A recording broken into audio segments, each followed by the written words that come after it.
Farm house की चौबी इमारत तक पहुंचने के लिए हमें कोई 20 कदम का फासला तय करना पड़ा। बट के अंदाज में जिस कदर इत्मीनान और सुकून था, उसके पेश नज़र यकीन से कहा जा सकता था कि वो जगह बिल्कुल महफूज है। फार्म हाउस तक पहुंचने का रास्ता ऐसा था कि जिस जगह बर्ड ने लैंड रोवर पार्क की थी, उससे आगे उसे लाया भी नहीं जा सकता था। बर्ड ने पैर से फार्म हाउस का दरवाजा खोला और हमने अंदर दाखिल होकर स्ट्रेचर जमीन पर रख दिया। सख्त अंधेरे के बायस हाथ को हाथ नहीं सुझाई दे रहा था। बर्ड ने एक लैंप रोशन कर दिया और फार्म हाउस के अंदर जर्द रंग की हल्की हल्की रोशनी फैल गई। मैंने फार्म हाउस पर एक उचटती हुई सी निगाह डाली और फिर मेरी नजरें डी फॉस्टर पर जम गईं, जो गहरी बेहोशी बल्कि जानकुनी के आलम में था। तहजीब ने पूछा, ये फार्म हाउस तुमने कैसे दरियाफ्त कर लिया बर्ड? बर्ड ने हैरत से कहा, दरियाफ्त कर लिया? अरे ये मेरी माली का फार्म है और वो सिर्फ हफ्ते की रात को यहाँ आती है। तहजीब बर्ड को घूरने लगी और बर्ड गड़बड़ा गया और मुझसे मुखातिब होकर बोला, क्या ख्याल है बॉस, क्यों ना इस लैंड रोवर को फौरी तौर पर ठिकाने लगाऊं? मैंने कहा, ठीक है, इसे ठिकाने लगा देना ही मुनासिब है, वरना खामखा हमारे लिए मुश्किलात भी पैदा हो सकती हैं। लेकिन जरा जल्दी वापस आने की कोशिश करना। वो बोला, मुमकिन है कुछ देर लग जाए, मगर तुम यहाँ बिल्कुल मुतमईन रहना, इसलिए कि फार्म हाउस मेरी साली का है और साली फिर साली होती है। वैसे तुम्हारी तरफ बीवी की बहन को क्या कहा जाता है? मैंने सख्त लहजे में कहा, अगर लैंड रोवर को ठिकाने लगाना है तो जल्दी करो, फजूल बकवास करके वक्त जाया मत करो। वो बोला, कितना ही बड़ा कारनामा क्यों ना सर अंजाम दे लूं, मगर मालिक कभी खुश नहीं होता। वो बुड़बुड़ाता हुआ बाहर चला गया और तहजीब मैल्कम एक्स मेरी सूरत देखने लगी। बोली, ये शख्स ऐसे कारनामे कर गुजरता है कि इस पर जादूगर होने का गुमान गुजरता है। मैंने कहा, इस बात में कोई शुबा नहीं है, लेकिन फिल वक्त तो डी फॉस्टर के बारे में सोचो, उसके बचने की उम्मीद नजर नहीं आती। तहजीब मैल्कम एक्स डी फॉस्टर की तरफ मुतवज्जो हो गई। मैंने आगे बढ़कर डी फॉस्टर का जायजा लिया और झुरझुरी लेकर रह गया। उसका पूरा जिस्म दागदार हो रहा था। पूरे जिस्म पर 1 इंच हिस्सा भी ऐसा नहीं था जहां की खाल उधड़ी हुई ना हो। तहजीब ने डी फॉस्टर की हालत देखकर मुतनफिराना लहजे में कहा, उन लोगों ने तो बर्बरियत की इंतहा कर दी, उन्होंने तो नाजियों को भी पीछे छोड़ दिया।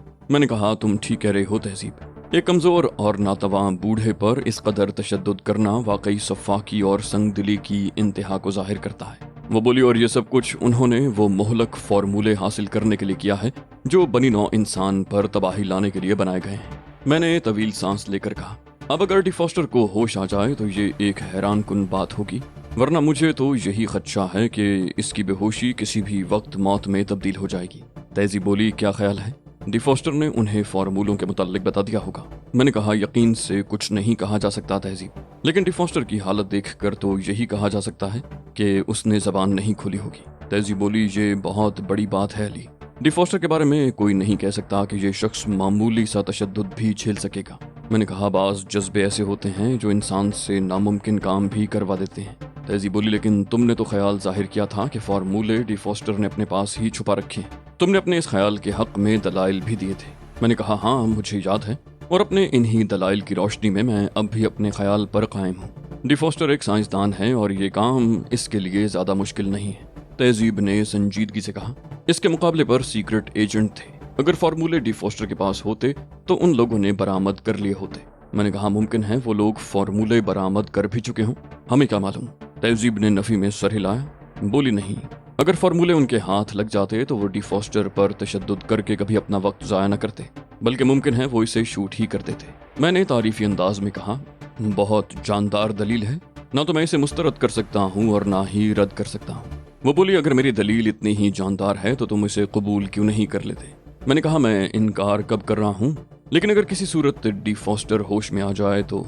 तभी डी फॉस्टर के कराहने की आवाज सुनकर मैं खामोश हो गया। उसके पपोटे लरज रहे थे, शायद उसे होश आ रहा था। मैं फुर्ती से उसके नजदीक जाकर बैठ गया। तहजीब भी करीब आ गई थी। चंद लम्हों के अंदर अंदर उसने आंखें खोल दी।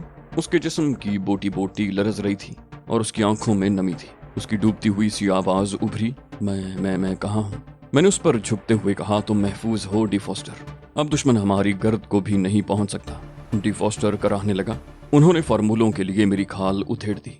वो समझ रहे थे कि माइक्रोफिल्म में मैंने अपनी खाल में सी रखी होंगी। मैंने मुस्तरिबाना लहजे में पूछा, तो तुमने उन्हें फार्मूलों के बारे में कुछ नहीं बताया? डी फॉस्टर का रहा, हरगिज नहीं, मैंने उन्हें फार्मूलों की हवा भी नहीं लगने दी। तहजीब गुलूगीरा आवाज में बोली, डी फॉस्टर बताओ, हम तुम्हारे लिए क्या करें? डी फॉस्टर अटक अटक कर बोल रहा था। उसने कहा, कुछ नहीं, बस मेरी तदफीन जरा एहतमाम से करना। उसकी सांसें उखड़ने लगी थी। उसने कहा, सुनो। मैं और तहजीब हमतन गोश हो गए। वो बोला, मैं अब मरने वाला हूँ। उन्होंने मुझे बेपनाह अजियतें दी हैं, मैं शायद बात भी पूरी न कर सकूं। मेरे सामने के नीचे वाले 6 दांत निकाल लेना, इनमें फॉर्मूलों की माइक्रोफिल्में पोशीदा हैं। डी फॉस्टर ने हिचकी ली, मौत की हिचकी, और उसका सर एक तरफ ढलक गया। उस मजलूम शख्स ने बिलाखिर मौत को गले लगा लिया था। वो हर तकलीफ से बेनियाज हो गया था। वो सरफिरा शख्स जिसके सर में अपनों की मदद करने का सौदा समाया था, अपने अंजाम को पहुंच गया था। इस दौर में दूसरों की मदद करने वालों का यही अंजाम हुआ करता है। हर खुलूस के जवाब में धोखे ही तो मिलते हैं। जिस दिल में गुदाज हो उसी को अनदेखी आग में जलना पड़ता है, ऐसी भट्टी में सुलगना पड़ता है जिसकी तपिश कोई भी महसूस नहीं कर सकता। डी फॉस्टर तो फिर खुश नसीब था, बहुत जल्द अपने अंजाम को पहुंचकर हर अजियत से महफूज हो गया था। मैं चौंक कर सीधा हो गया। तहजीब की आंखों में नमी थी। उसने निचला होंठ दांतों में दबाकर कहा, बेचारा डी फॉस्टर, मरते मरते भी हमारे काम आ गया। मैंने कहा, अजीम लोग ऐसे ही हुआ करते हैं तहजीब, किसी के काम आए बगैर मरते भी नहीं। वो बोली, डी फॉस्टर के अंजाम पर मेरा दिल रो रहा है। उसने तो किसी के साथ कोई बुराई भी नहीं की थी। मैं तल्ख अंदाज में हंसा, कहा, ये बुराई के पनपने का दौर है तहजीब, पुरखुलूस लोग ही नुकसान में रहते हैं। आओ उस शरीफ आदमी के मिशन को आगे बढ़ाने के लिए इसके दांतों पर तबाज़ुमाई करें। तहजीब बोली, इसकी लाश की बेहुरमती करने की मुझ में तो हिम्मत नहीं है। मैंने कहा, जिसे तुम बेहुरमती कह रही हो वो ऐन हुर्मत है। और मैं मुर्दा डी फॉस्टर का मुंह खोलकर उसके दांतों पर तबाज़ुमाई करने लगा। मुझे खासी जिद्दोजहद करनी पड़ी, लेकिन आखिरकार मैं कामयाब हो गया। उसके सिर्फ वो 6 दांत ही मसनूई थे, बाकी दांत असली थे। मैंने उन मसनूई दांतों को उलट कर देखा, उनके नीचे स्याह ढक्कन लगे हुए थे। बाकी हिस्सा दांतों को मसूड़ों में फिक्स करने के लिए था। मैंने वो मसनूई दांत तहजीब की तरफ बढ़ा दिए और तहजीब उन्हें रोशनी में ले जाकर देखने लगी। चंद लम्हे रोशनी में उनका मुआयना करने के बाद तहजीब ने अपने सर से हेयर पिन निकालकर दांतों के ढक्कन उठाने की कोशिश की। जरा सी कोशिश के बाद ढक्कन खुल गए। उनके नीचे दांतों के खोल में नन्ही फिल्मों के रोल रखे हुए थे, जो तादाद में 6 थे और इंतहाई बारीक थे। तहजीब हथेली पर पलटकर उन्हें देखने लगी। बोली, तुम्हारा ख्याल दुरुस्त साबित हो रहा है, फॉर्मूले वाकई इसने अपने पास ही रखे थे। मैंने वो फिल्में तहजीब से लेकर देखते हुए कहा, इसके सिवा वो और कुछ भी नहीं कर सकता था। तहजीब बोली, तुम्हें अंदाजा है कि ये फार्मूले कब्जे में आते ही खुद हम किस कदर गैर महफूज हो गए। मैंने कहा, मुझे अच्छी तरह अंदाजा है तहजीब, लेकिन फिल वक्त तो हम महफूज ही हैं। ये अलग बात है कि इन नन्ही मुन्नी फिल्मों को हिफाजत से रखना भी एक मसला है। वो बोली, मेरे ख्याल में तो फिलहाल इन्हें इन दांतों में ही वापस रख देते हैं, इस तरह ये ज्यादा महफूज रहेंगे। मैंने खुश होकर कहा, यह बहुत उम्दा आइडिया है। ठीक है, इन्हें दांतों में ही रख दो। तहजीब ने फिल्मों के रोल वापस दांतों में रखकर एहतियात से उनके ढक्कन बंद कर दिए और मैंने वो दांत हिफाजत से रख लिए। तहजीब ने कहा, अब इनके गुम होने का इम्कान नहीं रहा, लेकिन हमने क्या सोचा था ली और क्या हो गया। मैंने कहा, हाँ, हालात ही कुछ इस तरह पेश आए कि हम कुछ भी न कर सके, और अगर अब भी डी फॉस्टर ने होश में आकर हमें फॉर्मूलों के बारे में न बता दिया होता तो ये डी फॉस्टर के साथ ही दफन हो जाते। तभी बाहर किसी गाड़ी के रुकने की आवाज सुनाई दी और हम दोनों ही चौंक पड़े। तहजीब ने तशवीशनाक लहजे में कहा, इस वक्त यहाँ कौन आ गया। मैंने कहा, क्या कहा जा सकता है, हम तो किसी चीज से भी वाकिफ नहीं हैं। मुमकिन है आने वाला बर्ड ही हो, लेकिन हमें छुप जाना चाहिए ताकि किसी खतरे की सूरत में अपना दिफा तो कर सके। मैं और तहजीब एक ऐसे गोशे में छुप गए जहां से न सिर्फ आने वाले पर नजर रख सकते थे, बल्कि जरूरत पड़ने पर आने वाले के खिलाफ कार्रवाई भी कर सकते थे। लेकिन इसकी जरूरत नहीं पड़ी। आने वाला बर्ड था। उसने अंदर दाखिल होने से कबल हाँक लगाई, जरा ख्याल से चीफ, मैं हूँ बर्ड, कहीं अचानक ही मुझ पर हमला न कर बैठना। मैं और तहजीब अपनी जगह से बाहर निकल आए और बर्ड मुस्कुराता हुआ अंदर दाखिल हो गया। बोला, यकीनन तुम्हें दूसरी गाड़ी की आवाज सुनकर हैरत हुई होगी, लेकिन ये गाड़ी भी एक करम फरमा की है। तुम्हें तो मालूम है मुझे करम फरमा मिलते ही रहते हैं। तहजीब गुस्सीले लहजे में बोली, काम की बात करो, लैंड रोवर कहाँ गई। वो बोला, उसे तो मैंने एक बुलंदी से लुढ़का दिया। मैंने खुश्क लहजे में कहा, तुम्हारा मस्खरापन तुम्हें इतनी मोहलत नहीं दे रहा कि तुम डी फॉस्टर की तरफ देख सको। बर्ड ने मुर्दा डी फॉस्टर की तरफ देखा और चौंक पड़ा। बोला, ओह, तो क्या ये मर गया। मैंने कहा, हाँ, ये हमेशा के लिए बेहोश हो गया है। बर्ड ने बुरा सा मुंह बनाकर कहा, मुझे तो पहले ही अंदाजा था, इसके बचने की कोई उम्मीद नहीं। मैंने कहा, अब फौरी तौर पर हमें ये मसला दरपेश है कि इसकी लाश का क्या किया जाए। बर्ड ने कहा, ये तो कोई मसला नहीं है, लैंड रोवर की तरह इसे भी किसी बुलंदी से लुढ़का आता हूँ। तहजीब ने कहा, बर्ड। उसका लहजा बेहद दुरुस्त था। बोली, मस्खरा बनने के चक्कर में बाज़ औक़ात तुम हद से गुजर जाते हो। बर्ड हकलाकर बोला, माफी चाहता हूँ मैडम, अगर आप कहेंगी तो इसकी तदफीन भी हो सकती है। मैंने कहा, हो सकने की बात मत करो बर्ड, हमें ये काम अभी और इसी वक्त करना है। वो बोला, तो इसमें परेशानी की क्या बात है चीफ, यहाँ इसका खासा माकूल बंदोबस्त हो जाएगा। मैं और तहजीब बट के साथ बाहर निकल आए। फार्म खासा वसीओ अरीज मालूम हो रहा था।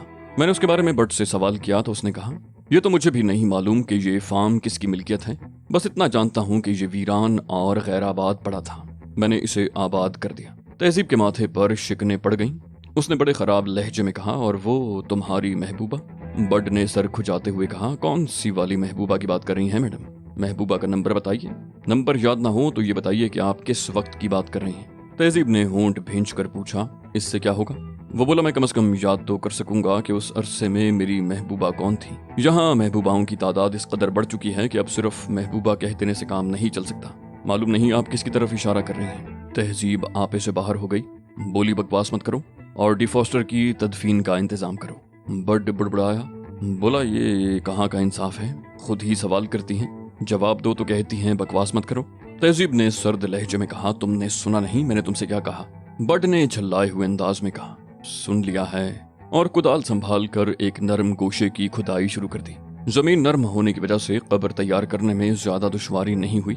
मैंने और बड ने जल्द ही इतनी जमीन खोद ली कि डिफॉस्टर को उसमें बआसानी दफन किया जा सकता था। उस बदनसीब शख्स की वसीयत थी कि उसे एहतमाम से दफन किया जाए, लेकिन उस बेसरो सामानी के आलम में हम उसकी इस आखिरी ख्वाहिश का एहतराम तो कर सकते थे, मगर उस पर उसकी मर्जी के मुताबिक अमल नहीं कर सकते थे। लिहाजा हमने बड़ी सोगवारी के साथ उसकी लाश एक कपड़े में लपेट कर दफन कर दी।